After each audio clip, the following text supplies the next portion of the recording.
So it's only been 2 weeks since Valorant's newest initiator, Tejo, has graced us with his destructive presence, and I really gotta say, in the span of his official release, I have witnessed the craziest plays this year has to offer thus far. From VCT moments to local competitive matches, we have already been blessed with so many epic moments from this overpowered initiator. And on that note, here's 5 pro tips only Tejo mains know.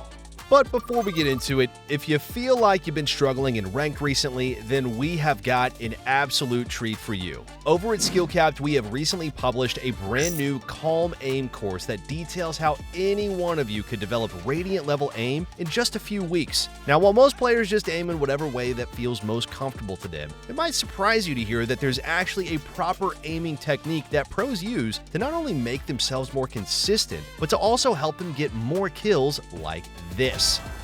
In our course, we're going to teach you this proper technique and even provide you with an aim training routine that you can use to instantly start improving your aim and climbing today. Now, unlike other routines, this is a simple, less than 15-minute exercise that you can do before you play that's going to do wonders for your aim. Not only that, but our site is literally backed by a rank improvement guarantee. So if you don't climb, you simply do not pay. If you're really looking to climb this act and want to actually start fragging out in your matches, be sure to check out our new Calm Aim course using the link below.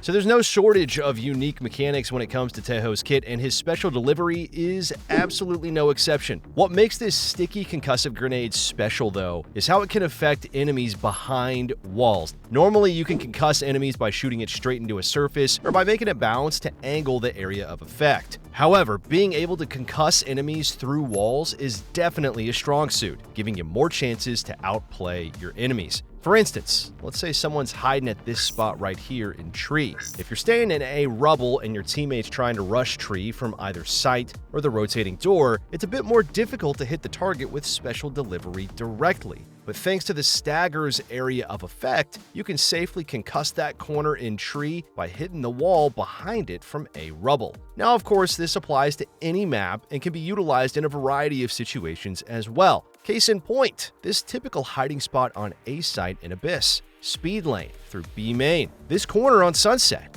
and many other usual cheeky spots across different maps. Now remember, if you can't reach that spot or angle the sticky grenade, launch it to the wall directly beside it or directly behind it. Special Delivery's area of effect is massive enough to phase its concuss effect through walls. Alright, if you've been using Tejo since his release, you probably already know it takes 3 ticks to kill a fully armored enemy. However, knowing the exact damage output is really going to come in handy regarding timing and utility placement. So for reference, Guided Salvo has 2 main parts in its area of activation: the inner circle and the outer circle.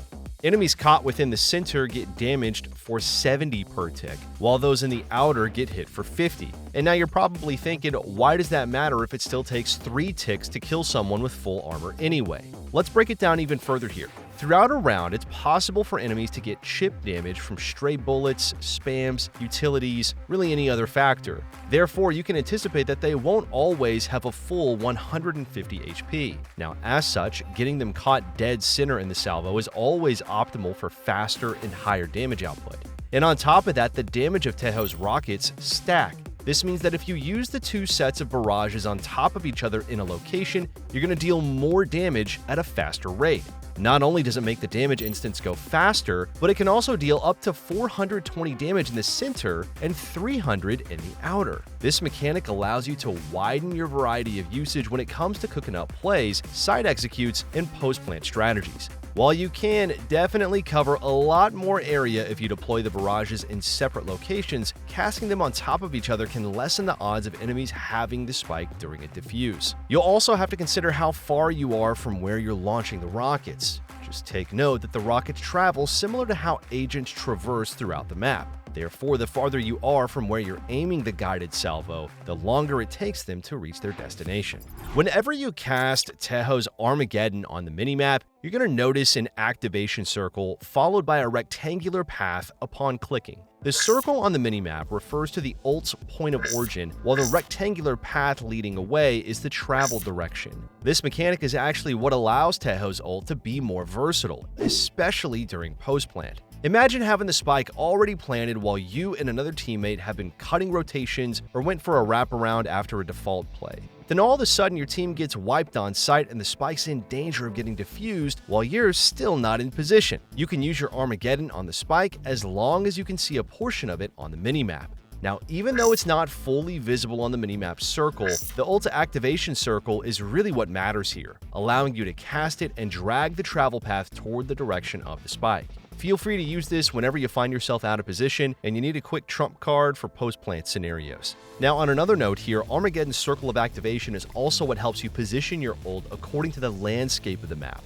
If you look at its shape on the minimap, you can also divide the rectangular path into two different sections. One, the damage area, referring to the half near the activation circle, and number two, the displace area, referring to the half farthest from the activation circle. The damage area is called as such because it's where enemies get killed and damaged often. Now, on the other hand, the displace area gets the least amount of kills because enemies in that space have a lot of time to react to the ult. Now, based on this info, you can make up for the ult's weaknesses by proper placement and utility combination with teammates. Take a look at this example here from John QT and Narrate in Sentinel's recent match against 100 Thieves. Salvo killed this round. That is more where that came from. Here comes the Armageddon. 100 Thieves have to hop step away from this one. What is going on? Right with the catch, the aftershock. 10 seconds left.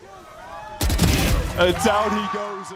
Narrate sets up a well-placed aftershock on default, while John QT runs his Armageddon toward the right side of B site all the way to the entrance of Alley. And the results, it's honestly nothing short of catastrophic as it left Cryo and EU with nowhere to run.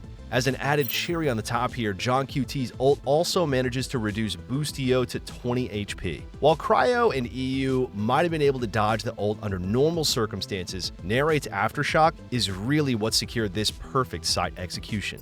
As if Tejo's guided salvo wasn't powerful enough, it had to be able to insta-break destructible doors. Am I right? Well, I'm not complaining. As long as I'm getting to use this to cook up stylish plays, that's honestly going to be a W in my book. Now, gone are the days where you have to knife or spray your way through these doors, taking a bit of time and easily revealing your position in the process. With Tejo's guided salvo, you can clear angles, instantly break doors, and peek through the choke points quickly. A good combo for this mechanic is casting your rockets near a destructible door, like the one on Lotus, and toward the common angles in that area. As the rockets travel and break through the door, have a teammate peek with it simultaneously. Enemies who are camping in that area are going to be caught by surprise and, in panic, try to dodge the rockets. Your teammate trying to peek that spot is going to be able to capitalize on the enemy's moment of vulnerability, giving your team easy kills and some well-deserved style points added on top. The same concept really applies on other maps as well, such as Abyss, Lotus, Ascent, and Sunset. No amount of breakable doors is capable of stopping Tejo's rockets from reaching its prey. It is bad news enough for Killjoy to have her lockdown be easily countered by just one barrage of Tejo's rockets. But on the bright side here, this is good news for us who struggle with combining KJ's ult in a pinch. Now, thankfully, Tejo and his guided salvo never cease to amaze. Now, we all know Fracture's back in the competitive map rotation, whether we like it or not. Unpopular opinion here. Fracture, I think, is a pretty great map, and I get that that's a hot take, and probably none of you are going to agree with me. And upon its return comes Killjoy's nearly unstoppable lockdown placement in sewers, which we've all dreaded and utilized simultaneously in the good old days. That is until KJ's worst nightmare, Tejo, came into play. Normally, it's hard to reach KJ's lockdown in sewers due to its location and orientation on the minimap.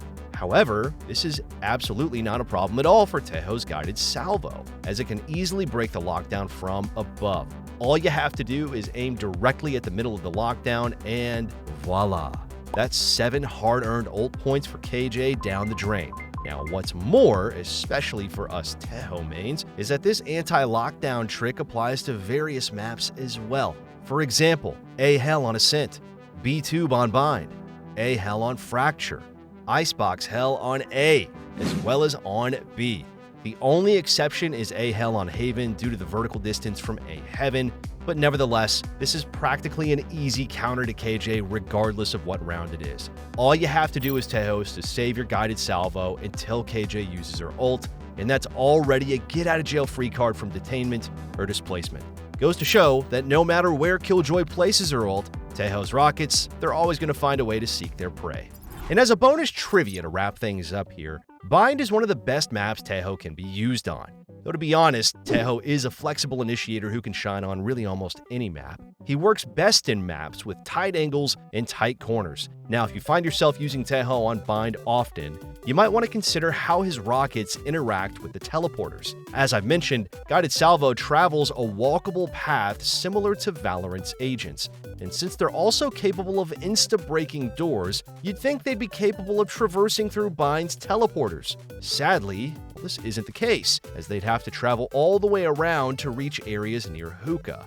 If you're defending on A and you want to help your teammates defend B short and Hookah, your rockets may take a little bit longer to hit due to the detour. This is going to allow your enemies to see the rockets coming, giving them ample time to react, so you might want to proceed with caution if you don't want your Guided Salvo going to waste. Alright though guys, before we wrap this up, let's tell you a little bit more about SkillCapped. So we offer a 5-division rank up guarantee, and we think that's a pretty crazy thing to offer. It's kind of like a gym membership guaranteeing you that you're gonna get ripped.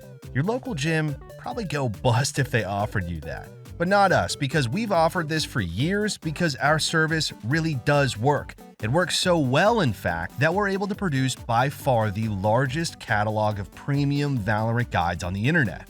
We add new courses every month with over 1,000 guides curated into over 50 courses. No one can compare. We also have a direct line of communication with subscribers in our Discord so that you can get connected immediately to some of the best players in the game who will respond to every question you ask. Sign up today for as little as $6.99 a month if you're serious about improving your game. So that's going to be all for this one today, everyone. Thank you so much for watching, and we'll catch you in the next one.